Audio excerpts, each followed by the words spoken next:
একটি বিশেষ ঘোষণা, আমার সমস্ত সম্মানীয় ছেচরা বন্ধু বান্ধব ও আমার কিছু ছেচরা আত্মীয় স্বজনদেরকে বিশেষভাবে জানানো যাইতেছে যে যারা নিজের বিপদের সময় আমার কাছ থেকে টাকা ধার নিয়েছেন এবং ধার নেওয়ার পর সেই টাকা ফেরত দেওয়া তো দূরের কথা, এখন আমাকেই চিনতে পারেন না, আমার সাথে দেখা করেন না, ফোন করলে ফোন ধরেন না, এমনকি কোনোদিন সামনাসামনি দেখা হলে আতঙ্কবাদীর মতো লুকিয়ে যান, তাদেরকে বলছি আমি আপনাদের সুব্যবহারে আমার ধৈর্যের বাঁধ হারিয়ে ফেলেছি।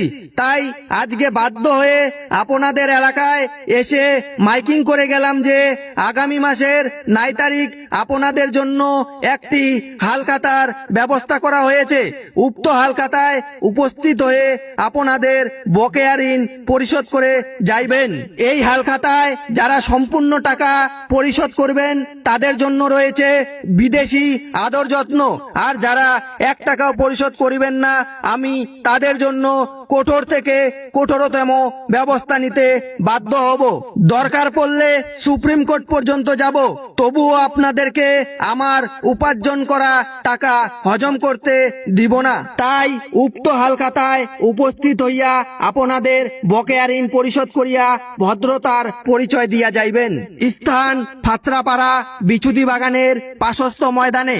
যোগাযোগ নাম্বার 112-22-4, বুঝলে বুঝ, না বুঝলে ছাড়। বিনীত বন্ধুকে টাকা ধার দিয়ে নিজে বোকাচোদা হয়ে যাওয়া এক করুণ যুবক। ধন্যবাদ।